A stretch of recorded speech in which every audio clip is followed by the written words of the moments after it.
The ceramic vase, an antique, a gift from a friend who knew my taste for delicate beauty, shattered against the pristine white wall. Shards flew like angry snowflakes, glinting in the afternoon sun that dared to stream through my bay windows. Get out! Get out of my house, you filthy hypocrite! My voice, raw and ragged, tore through the sudden silence that followed the crash. A sound I hadn't made in years, a sound I thought I'd buried deep enough no one would ever hear it again. It was the primal scream of a trapped animal, unleashed on the man who stood frozen, utterly stunned, just a few feet from where the vase had exploded. He was Mark, my brother. The man who, at 15, had taken my hand, led me down a dark path, and sold me to strangers as easily as he might have traded a cheap trinket. Decades had passed, decades where I'd built a fortress around my heart, brick by painful brick, where I'd carved out a life of meaning and success from the rubble he left behind. And now, here he was standing in the elegant foyer of my home, a home I'd worked tirelessly to create, a sanctuary he had no right to breach, his face a mask of shock and a false, sickening innocence that made my stomach churn. You think that was extreme? I spat, taking a step closer, my eyes blazing, every nerve in my body screaming in protest at his very presence. You haven't seen anything yet. That man, standing there like a stunned deer, like he just stumbled into the wrong house, is Mark. And he just walked back into my life, decades after he ripped it to shreds, decades after he sold my childhood for a handful of dirty money. He thought he could waltz in, say a few pretty words, and I'd forget the nightmare he put me through. He thought I was still that terrified little girl. Barely a whisper of a person. Oh, how tragically, utterly wrong he was. He tried to speak, his lips parting, a weak, pathetic sound escaping. Elara, please just let me explain. His voice was hoarse, a shadow of the commanding tone he used to use, the one that once twisted my arm and led me astray. But I wasn't that little girl anymore, easily swayed by false promises or feigned remorse. My ears were deaf to his pleas, filled only with the deafening roar of memories, the fear, the abandonment, the years spent trying to piece myself back together after he tore me apart. Explain. I scoffed, the word dripping with contempt, my voice rising in a crescendo of fury. Explain how you looked me in the eye, your own sister, and handed me over to those monsters? Explain the terror of being taken, of being forced to be someone else, of living a lie for years? Explain the sleepless nights, the constant fear, the utter isolation you condemned me to? No. There is no explanation, no apology, no pathetic excuse that can erase what you did, Mark. Not now, not ever. I gestured wildly around my beautiful, carefully curated home, a monument to my resilience, a stark contrast to the barren existence he had tried to force upon me. He flinched, his shoulders hunching slightly, his gaze dropping to the floor, avoiding my eyes. He looked thinner, older, the arrogance he once wore like a second skin replaced by a haunted weariness. I know I messed up, Elara. I made terrible mistakes. I've changed. I've been trying to make amends, to turn a new leaf. I need your help. I wouldn't be here if it wasn't important. Please. His voice was barely a whisper now, laced with a desperation that, surprisingly, didn't soften my resolve. It only fueled the fire. Help. I echoed, the word a bitter taste on my tongue. You think you can just show up on my doorstep, decades later, with some sob story and expect me to welcome you with open arms? Expect me to forget the pain, the betrayal, the very soul you tried to strip from me? You want my help? After you threw me away like trash? You have some nerve, Mark, truly.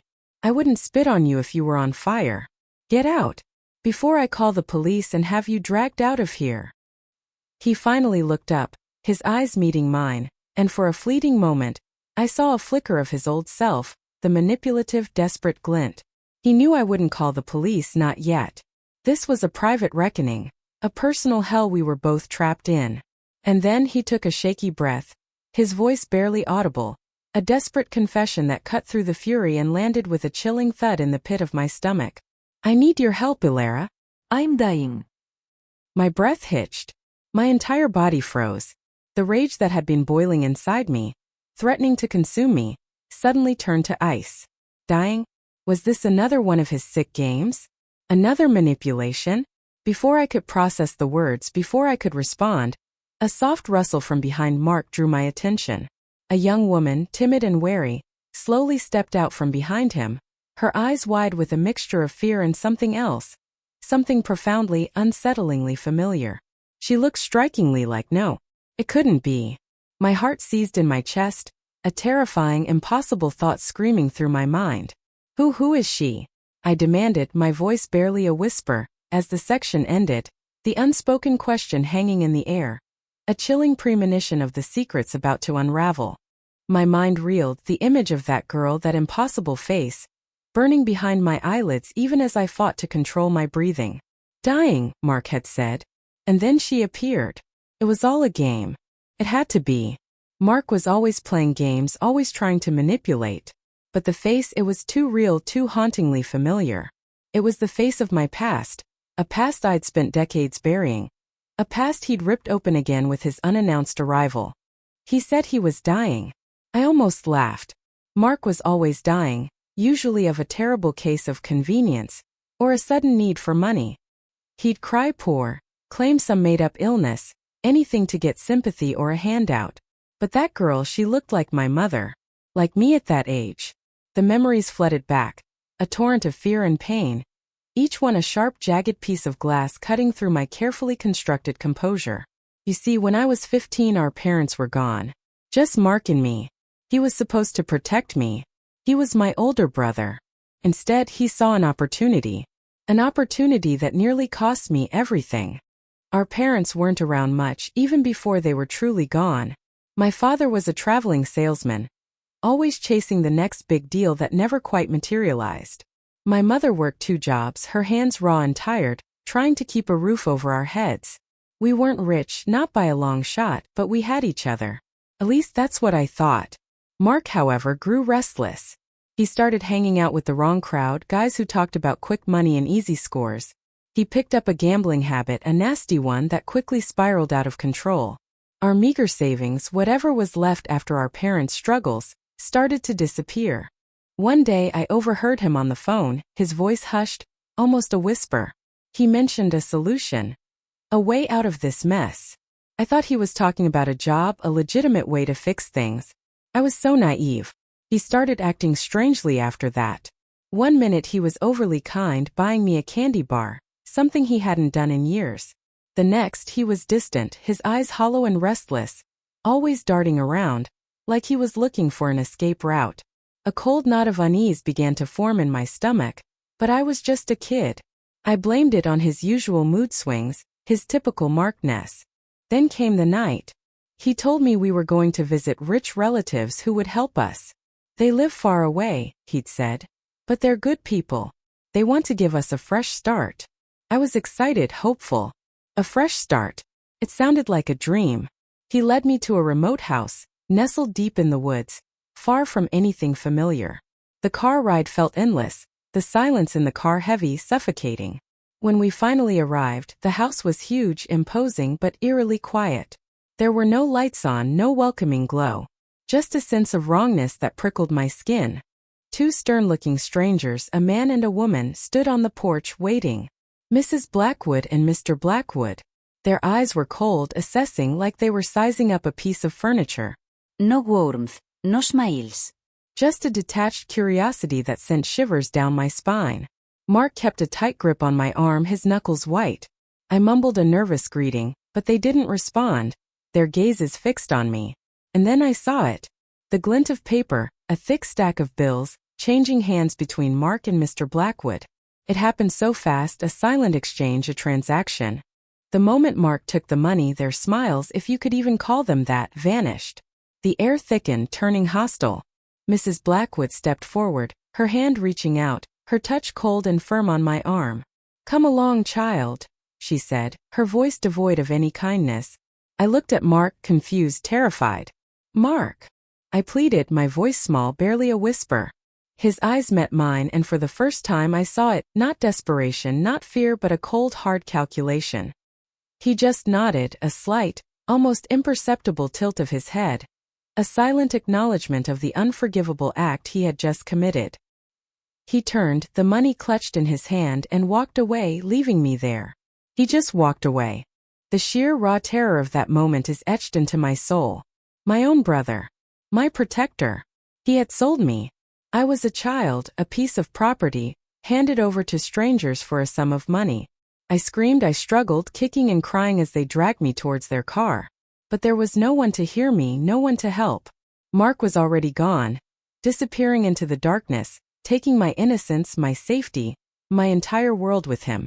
The betrayal was so complete, so absolute that it felt like a physical blow.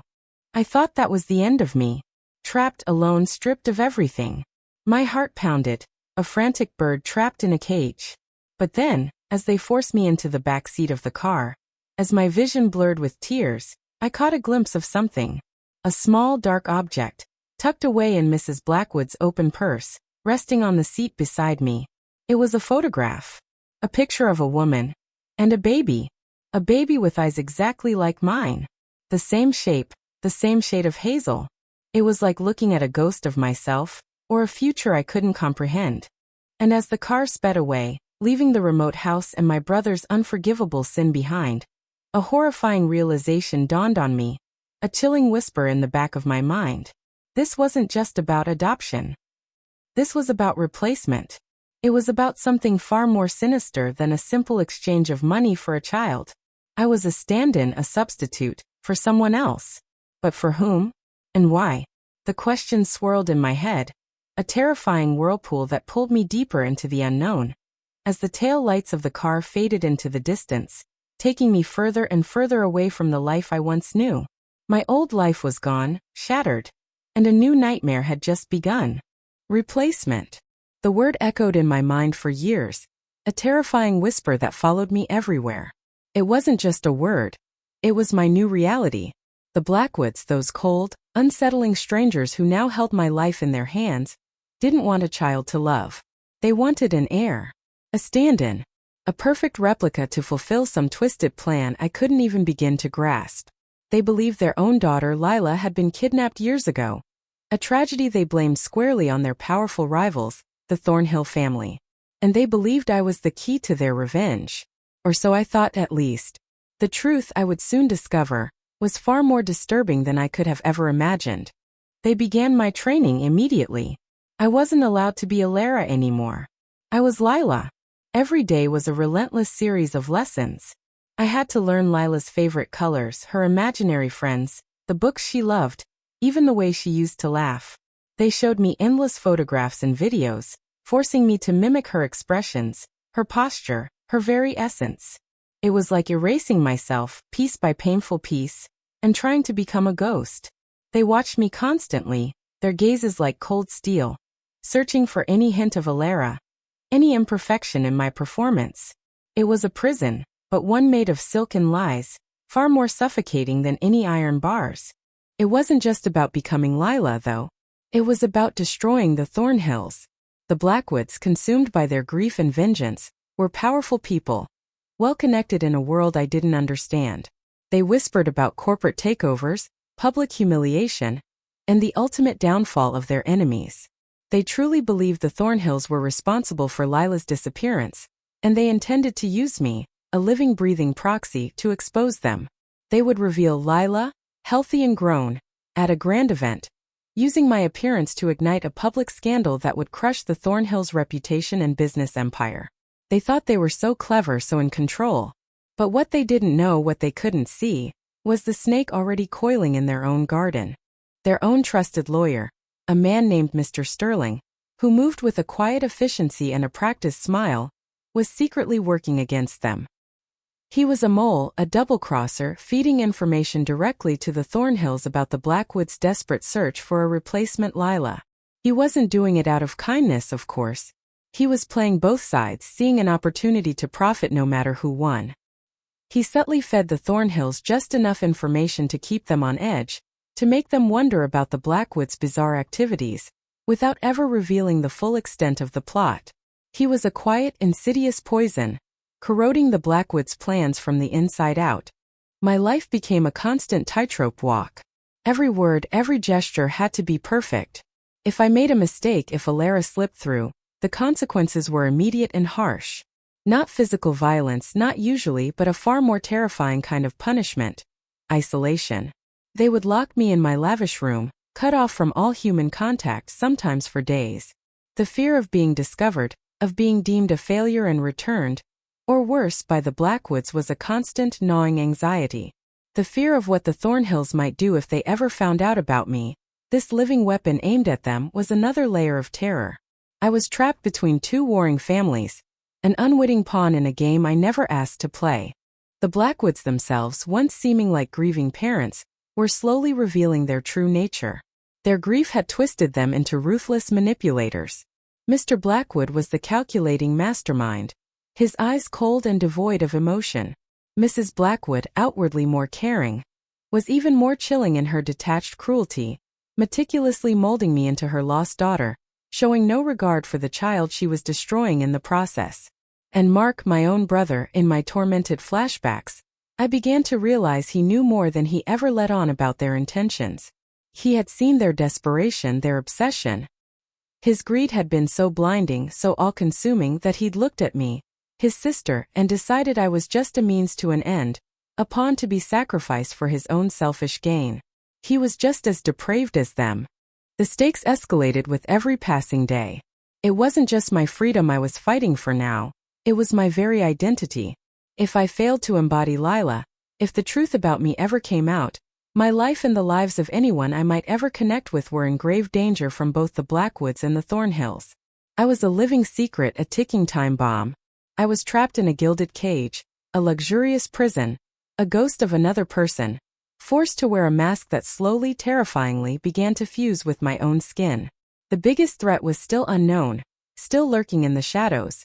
Who really was responsible for the real Lila's disappearance? And how did my appearance truly fit into that horrifying puzzle? Was she dead? Was she alive? And if she was alive, where was she?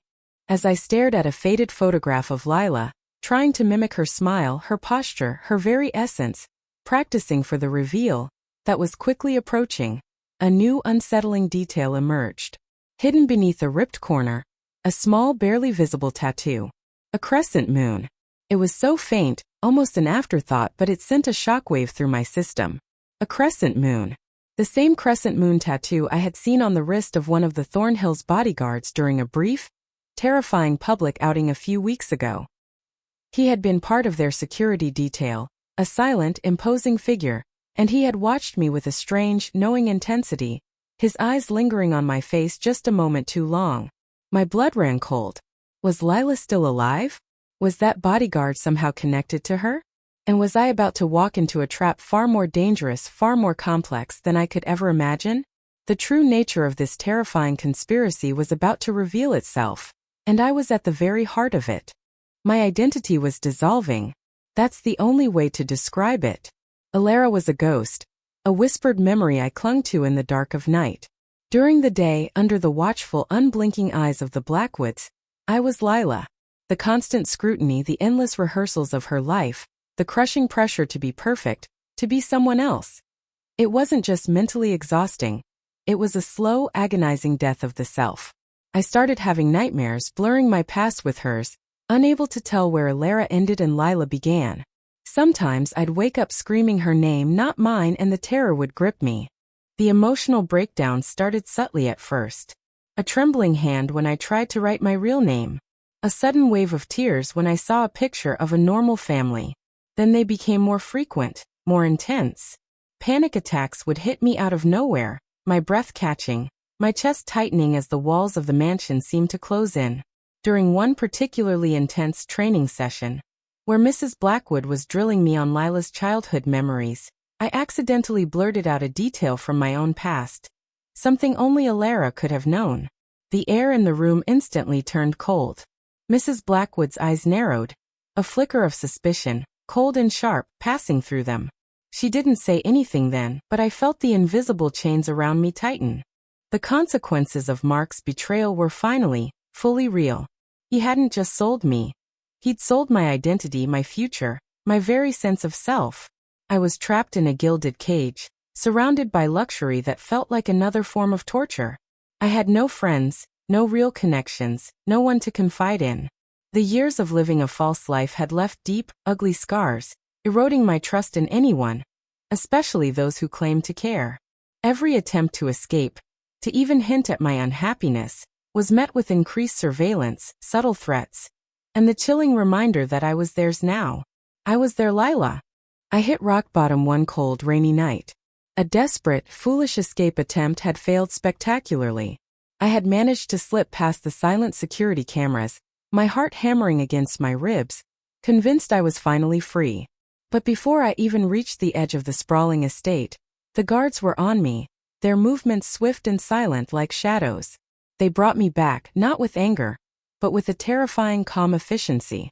There were no shouts, no lectures. Just a deeper, colder isolation. I was locked in a remote room, stripped of any personal belongings, cut off from any outside contact. The windows were barred, the door thick and heavy. That night, lying on the cold floor, staring at the ornate, mocking ceiling, I heard the Blackwoods talking in hushed, urgent tones downstairs. Their voices drifted up, distorted but clear enough to understand. "She's resisting too much," Mr. Blackwood's voice, devoid of any warmth. "We need to consider Plan B." Mrs. Blackwood replied, "Perhaps it's time to bring in the next candidate. We can't afford any more delays." The words hit me like a physical blow. Plan B. Next candidate. It meant if I continued to resist, they would simply replace me with another poor, unfortunate girl, another Lila. This was my all is lost moment.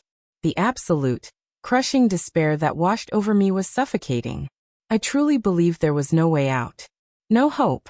Just a slow, drawn-out existence as someone else, or a discard.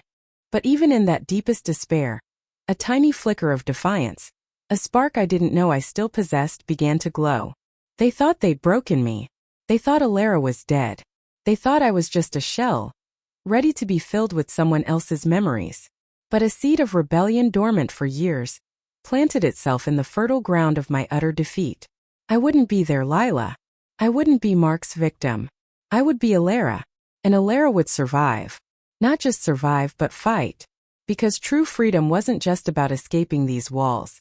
It was about reclaiming my mind, my spirit, my very soul. They could try to break me, but they would never truly succeed. I would find a way. I had to. Just as that sliver of resolve ignited within me, a tiny, almost imperceptible tremor shook the mansion. I felt it through the cold stone floor, a vibration that ran through my bones. Then another, stronger this time. Faint shouts echoed from downstairs, growing louder, more frantic. Was it a natural disaster? An earthquake? Or something else entirely? My heart pounded, a frantic drum in the silence of my prison. Was this the Thornhills finally discovering the Blackwoods' twisted game? Or was it something else entirely? Something new, unknown, even more terrifying? The world outside my gilded cage was finally breaking in. And I didn't know if it was salvation or destruction. The thought alone was enough to stir the last dying embers of hope within me, pushing me to find out. The tremors grew, shaking the very foundations of the Blackwood mansion, and the faint shouts from downstairs turned into a chaotic symphony of screams, crashes, and authoritative commands. It wasn't an earthquake. It wasn't the Thornhills, at least not in the way I expected. The house was under attack, but not for corporate revenge or some twisted family feud. This was something bigger, something that sent a chill down my spine, far colder than any fear I'd felt before. Sirens wailed in the distance, growing louder with every passing second, an unsettling chorus signaling the arrival of law enforcement. And then I heard it, a booming voice over a loudspeaker. "This is the police. Surround the building. No one leaves." My mind raced. Police? Why the police? The Blackwoods were ruthless, but I didn't think they were common criminals. Was this about my escape attempt? Did they somehow know about Mark? But as the door to my gilded prison was finally violently thrown open, it wasn't a Blackwood guard standing there. It was a group of stern-faced officers, their guns drawn, their eyes scanning the room. And then, stepping forward, her face etched with a desperate urgency, was the young woman who had appeared with Mark at my house. The one who looked so impossibly like me, like my mother. "Elara!" she cried, her voice strained, a raw mixture of relief and fear. "It's me, Lila.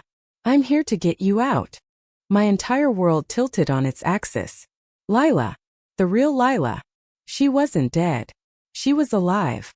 And she was here, right here in the middle of a police raid. It was like a lightning bolt striking through the dense fog of my confusion. This wasn't about the Blackwoods feud, not directly. It was about me. And about Lila. "I'm a witness," Lila explained, her words tumbling out quickly as she grabbed my arm, pulling me towards the open door, away from the chaos that was erupting in the mansion. "They didn't kidnap me, Elara. My own parents, the Blackwoods, they sold me years ago. They were part of a human trafficking ring. And you were their next victim. Their replacement. You were their key witness." The truth slammed into me with the force of a physical blow. The Blackwoods weren't just grieving parents seeking revenge. They were cold, calculating criminals, involved in a sophisticated operation that rescued children from troubled homes, often through desperate, greedy people like Mark and Grimshaw, and then sold them to wealthy, desperate families who wanted specific types of children. Lila, the real Lila, wasn't a victim of kidnapping by the Thornhills. She had been sold by her own parents, the Blackwoods, to an even more powerful, shadowy organization. They then faked her death to protect their operations, to make it seem like she was gone for good. But Lila had escaped that network years ago and had been working with the authorities as a secret informant, trying to expose the entire, monstrous ring. The pieces clicked into place horrifyingly, painfully. My resemblance to Lila wasn't just uncanny. It was a horrifying coincidence, a perfect fit for the Blackwoods' new twisted plan. My existence was simply a continuation of their original crime. And Mark's presence at my house with Lila was a calculated, desperate move on his part. He had learned of Lila's survival and her connection to the organization he dabbled with, the very one Grimshaw was deeply involved in. Mark was desperate to get information from Lila, to save himself from a failing financial venture he'd gotten into with Grimshaw. He was trying to cut a deal, to betray his co-conspirators to save his own skin, without a single thought for the damage he was doing. Lila, however, had recognized me from a brief, terrifying encounter during her own capture, a fleeting moment when our paths had crossed within the same dark network. She understood my plight, my imprisonment. And she, the loyal friend/supporter I never knew I had, was the one who tipped off the authorities about my situation, finally giving them the location of the elusive Blackwoods and the evidence they needed to raid the mansion. She introduced me to Detective Miller, a compassionate but tenacious authority figure, who had been working on this human trafficking case for years, tirelessly chasing leads, one of which eventually led him to Lila and then to me. Miller became my crucial wise mentor figure, guiding me through the initial shock and helping me understand the true, horrifying scope of the Blackwoods and Mark's crimes. The Thornhills, the family I'd been trained to hate, were revealed to be victims themselves, not villains. They were framed by the Blackwoods, who used the false kidnapping narrative to gain sympathy and deflect attention from their own illicit activities. They had been as much in the dark as I was, caught in a web of lies spun by the very people who claimed to be their rivals. The raid was chaotic. I was caught in the terrifying crossfire of shouting officers and scrambling Blackwood guards. I initially feared the police were part of the Blackwoods' enemies, another group to imprison me. But Lila, my unexpected ally, risked her life to reach me, pulling me through the crumbling mansion, revealing her true identity and the full extent of the monstrous operation. The Blackwoods were furious, attempting to silence us both, screaming orders to their remaining guards. Mark, who was still loosely connected to Grimshaw and the broader network, was also caught in the dragnet, his desperate attempts to flee thwarted by the swarm of officers. The tension was suffocating as I realized the profound deception I'd been living under, the years of lies, and the true devastating cost of my brother's actions. He wasn't just a betrayer of one sister. He was a silent accomplice in a vast soul-destroying enterprise. Detective Miller looked at me, his eyes filled with a strange mix of pity and determination. "Elara," he said, his voice grave, cutting through the lingering chaos. "Your brother isn't just involved in this. He was one of the key players, the ones who provided the initial stock. And the money he got for you, for Lila, for countless others? It wasn't just a one-time thing. He was part of a larger network, feeding innocent children into the very same system that swallowed you. He might be dying as he claims, but he's also a criminal. And you, Elara, are his most powerful witness. But if you testify, you'll expose every single dark secret. You'll relive every nightmare. Are you ready for that?" His words hung in the air, a heavy weight. Could I really face the monster who was my own flesh and blood? In front of the entire world? The thought alone was overwhelming. The world tilted on its axis again. Not from a physical tremor this time, but from the earth-shattering revelation that spilled from Detective Miller's lips. Mark wasn't just a betrayer. A one-time villain who had sold his sister for quick cash. He was a serial participant in a heinous trade. A regular player in a network that treated human lives as commodities. My own brother, a trafficker of children. The words felt like a physical assault, punching the air out of my lungs. The rage returned, hotter and sharper than ever before. But this time it wasn't just raw, blinding emotion. It was a cold, calculated fury that demanded justice. A thirst for accountability that overshadowed everything else. Are you ready for that? Miller's question echoed in my mind. A challenge thrown into the face of my past trauma. And the answer, startling even to myself, was a resounding yes. The shock of Lila's survival, the horror of the Blackwoods' true crimes, and most of all, the sheer depravity of Mark's deeper involvement, fueled a resolve I hadn't known I possessed. I was no longer just a victim. I was a survivor with a moral imperative, a witness with a voice that deserved to be heard. This was the beginning of my transformation into the victim who finds strength, ready to face the world and demand what was right. Lila became my unwavering rock, a bond forged in shared pain and newfound solidarity. She too had faced the darkness, navigated its depths and emerged. She understood the weight of the past, the difficulty of speaking the unspeakable. She shared her own experiences, her voice strong despite the tremors of memory, offering a quiet strength that shored up my own wavering resolve. Detective Miller, true to his word, became my steady guide, patiently helping me navigate the bewildering complexities of the legal system, preparing me for the grueling fight ahead. I began to speak out, first to him, then to other investigators, slowly, haltingly at first, then with increasing clarity and conviction, reclaiming my voice and my narrative, one painful memory at a time.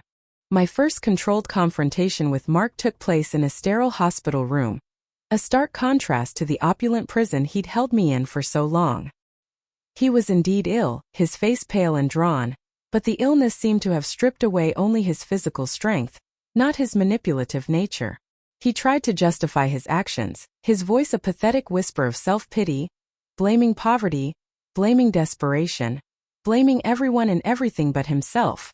"Elara, you don't understand," he rasped. I was cornered. I had no choice. I thought it was the only way. But I refused to let him off the hook. My voice, though calm, was laced with an iron will. "No choice, Mark. You had a choice when you took the money. You had a choice when you walked away from your 15-year-old sister. You had a choice when you continued to play a part in a network that destroyed countless lives. You condemned me to years of living a lie, stole my identity, my innocence. You can't blame poverty for that kind of evil. That was you." Lila, standing beside me, her presence a silent but powerful accusation, then spoke, her voice clear and resonant. She detailed how his greed had hurt not just me, but countless other children, some of whom she knew personally. The combined weight of our truth seemed to finally pierce his hardened facade, and the full gravity of his crimes, the irreversible damage he had caused, began to sink in for him. He looked away, defeated, his face crumbling. The Blackwoods were arrested, their elaborate operation swiftly and brutally dismantled. News of the human trafficking ring broke, sending shockwaves through the media, causing a national scandal that echoed from Lahore to every corner of the world. Their carefully constructed reputation shattered, their power unraveling. The Thornhill family, their name finally cleared, issued a public statement expressing their outrage and solidarity with the victims, turning the tide of public opinion completely against the Blackwoods. The entire web of deceit began to unravel, exposing every last participant, no matter how powerful or seemingly untouchable. Mark, despite his failing health, was formally charged as a co-conspirator in the trafficking network. His reformed facade, the one he had tried to present at my home, crumbled under the weight of legal repercussions and intense public scrutiny. He was no longer just my betrayer. He was a publicly disgraced criminal. The narrative quickly shifted, building towards the trial. My testimony was crucial, the cornerstone of the prosecution's case.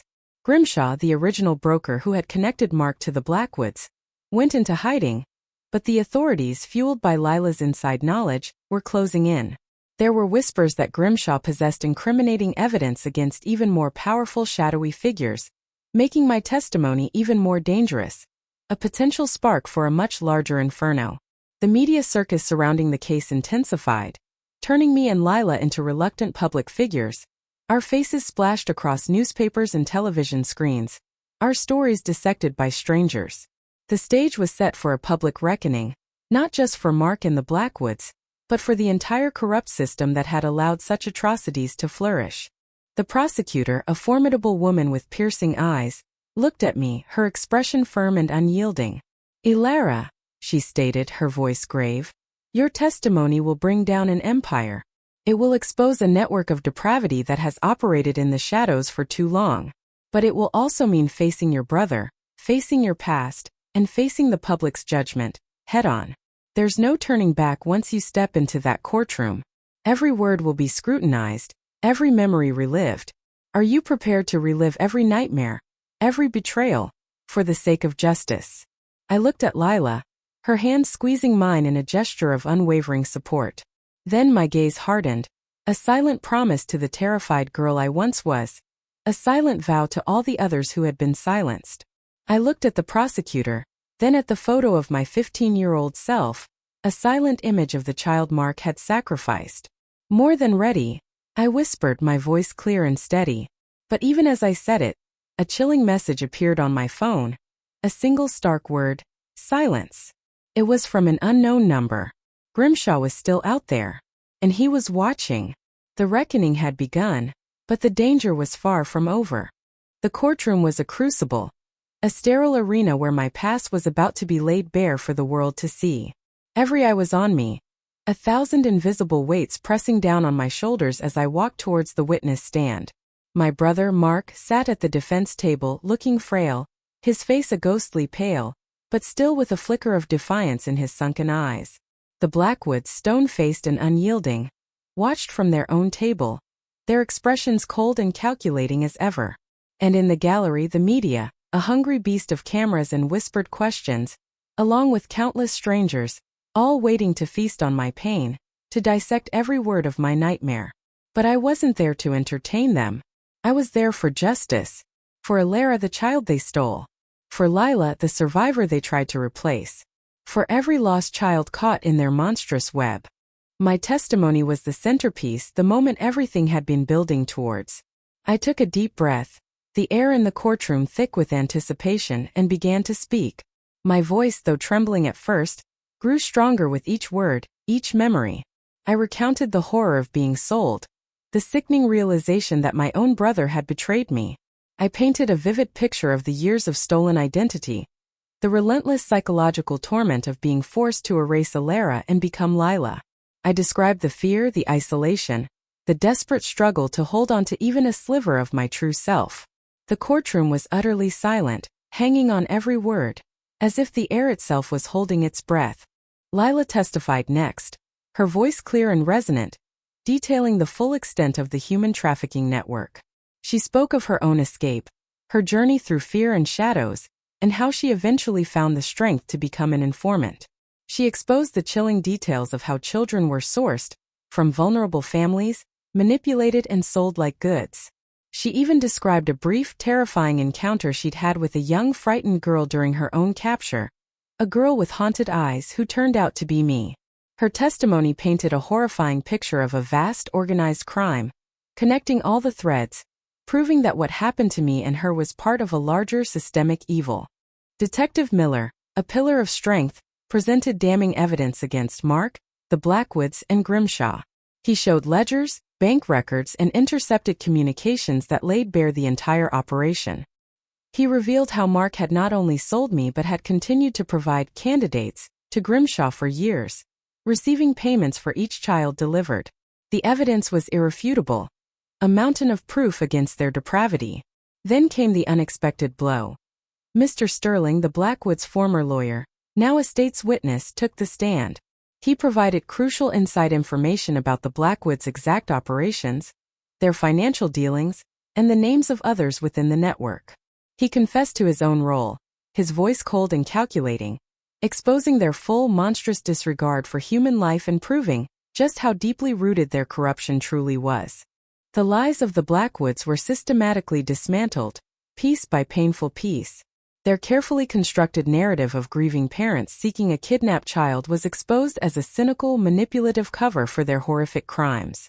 Their defense crumbled, their lawyers left with nothing to argue against the overwhelming tide of truth. Mark, once my captor, my betrayer, now sat at the defense table, a pathetic figure. His attempts at self-pity or justification were pathetic whispers against the roar of the truth. He couldn't meet my gaze, his eyes fixed on the floor, his face pale with defeat. The Blackwoods, once powerful and untouchable, were now exposed as nothing more than common criminals, their empire crumbling around them. I, the victim who had once been silenced and stripped of my identity, was now the one holding the power, dictating their fate through the undeniable truth of my story. My voice, once a whispered plea for help, now echoed with authority, a testament to my resilience. The verdict came swiftly, decisively, like a hammer blow. Guilty. The Blackwoods were found guilty on multiple counts of human trafficking, fraud, and conspiracy. The judge's voice was stern, unwavering as she delivered their sentences. Life in prison without parole. Their faces remained expressionless, but the life had drained from their eyes. Grimshaw, after a tense, desperate manhunt that had gripped the nation, was finally captured. He too faced his reckoning, implicated by Sterling's testimony and the evidence uncovered during the raid. He also faced life in prison for his role in the monstrous network. And then Mark, despite his failing health, despite his lawyer's pleas for leniency, he was found guilty of his involvement. His sentence, though potentially shortened by his illness, reflected the gravity of his actions, a just punishment for his unforgivable betrayal. The legal system, after decades of my suffering, finally delivered a measure of retribution, a sliver of justice that settled deep in my weary soul. The aftermath of the trial was a moment of profound relief, but also of quiet introspection. The fight wasn't entirely over, not really, but the major battle had been won. The world now knew the truth. My story, Lila's story, would echo, a warning and a testament. I looked at Mark for the last time, not with the furious, burning rage that had consumed me for so long, but with a weary sense of closure. He was just a shell of the brother I once knew, a broken man facing the consequences of his monstrous choices. There was no joy in his downfall, only a quiet, resolute satisfaction that justice, in its own slow, grinding way, had finally arrived. As I walked out of the courtroom, the cheers of supporters, the flash of cameras, and the quiet murmurs of justice served, ringing in my ears. Lila squeezed my hand. "It's over, Elara," she whispered, her voice filled with a mixture of relief and a hint of lingering sadness. But as I looked up at the sky, a single dark cloud drifted across the sun, casting a long, almost symbolic shadow over the celebratory scene. Was it truly over? The world was a vast, complicated place, and the scars of betrayal run deep, etching themselves onto the very fabric of one's being. I had survived, I had fought, and I had won. But what did winning truly mean? And how would I ever truly heal from the depths of a wound inflicted by my own flesh and blood? The path forward remained uncertain, but for the first time in a long time, I felt the stirring of hope. Justice had been served. The monsters were caged, their reign of terror brought to a definitive, undeniable end. But the true battle, the one that truly mattered, wasn't against them. It was within me. It was about reclaiming the girl they stole, rebuilding the identity they shattered, and finding a way to live with the deep, jagged scars they left behind. Survival, I learned, isn't just about breathing. It's about thriving, about finding joy and purpose even after the darkest nights. And reclaiming your dignity? That's about forgiving yourself for the pain you endured, for believing the lies, and ultimately, choosing not to let that pain define you. It's about taking back your power, one brave step at a time. The long-term consequences of their actions were stark, a chilling testament to the ripple effect of greed and cruelty. Mark spent his final years in a prison hospital, a shadow of his former self, consumed by his guilt and the irreversible damage he had caused. He died alone, his attempts at seeking forgiveness too little, too late, his name forever stained by his monstrous choices. His story served as a stark, undeniable warning about the corrupting, destructive power of desperation and unchecked selfishness. The Blackwood's names became synonymous with cold-hearted manipulation and horrific crimes. Their vast wealth, built on the suffering of innocents, was seized and used to fund vital victim support programs, a small measure of good rising from their immense evil. Grimshaw, the shadowy broker, faced his own legal consequences, his life of hiding over. But the broader network he was part of continued to be dismantled, piece by painful piece, by dedicated law enforcement teams. The scars they left, however, ran deep, visible wounds on the souls of their victims. So where are we now, after the dust settled? After the last gavel strike echoed through the courtroom? Elara, that's me. I became an advocate for human trafficking victims, using my powerful, undeniable story to raise awareness and support survivors. I wrote a best-selling book, not to dwell on the trauma, but to detail my journey from victim to survivor, from despair to purpose. It became a beacon of hope for countless others, a testament to resilience. I never forget my past, but I don't let it consume me. I found peace, not in forgetting, but in transforming my pain into something meaningful. I built a new loving family with loyal friends, people who saw me, Elara, not just the girl who was sold. I found love, laughter, and a profound sense of purpose. I became a wise mentor figure to newly rescued victims, sharing my experiences, holding their hands, and showing them that healing is possible, that a future beyond the darkness awaits. Lila, my courageous sister in survival. She found her own path to healing through extensive therapy, and dedicated her life to working alongside Detective Miller, helping to bring down other trafficking rings. She became a strong, independent woman, a loyal friend/supporter who, despite her own trauma, radiated quiet strength. She and I are forever bonded, not just by our shared nightmare, but by our shared triumph and our unwavering commitment to justice. Detective Miller. He became a celebrated figure in law enforcement, a true hero. He continued his relentless fight against human trafficking with renewed vigor, driven by the success of our case and the faces of the children he had helped save. He remained a guiding light for many, an authority figure who genuinely cared, proving that there are good people tirelessly fighting in the darkest corners of the world. Mark. His story ended in isolation, a lonely figure consumed by regret and his irreversible choices. His life served as a stark, cautionary tale, a painful reminder of how easily a person can succumb to desperation and greed, destroying not only others but themselves in the process. The theme of survival and reclaiming dignity isn't just a catchy phrase. It's the very heartbeat of my story. It's not about vengeance, though justice was sweet. It's about resilience. It's about finding strength in the deepest vulnerabilities, in the moments when you think you have nothing left. It's about turning pain into purpose, transforming a past nightmare into a future of hope and advocacy. My journey shows that even after the deepest, most unthinkable betrayal, it is possible to not only survive but to flourish, to build a life of meaning and profound impact. The most powerful forgiveness isn't for the betrayer. It's for the betrayed. It's a path to liberate oneself from the suffocating chains of anger and resentment, to finally be free. So if you're out there carrying a heavy burden, a wound from a past betrayal, whether it's from a brother, a friend, or a stranger, know this: your story isn't over. Your past doesn't define your future. You have the power within you right now to write your own ending, to reclaim your voice, and to stand tall, not as a victim, but as an undeniable survivor. Forgiveness isn't about letting someone off the hook. It's about freeing yourself from the burden they placed upon you. And sometimes the most powerful act of forgiveness, the most profound reclaiming of your dignity, is simply moving forward, living your best life, and becoming everything they thought you couldn't be. What will your story be? Will you choose to be defined by your pain, or by your power to rise above it?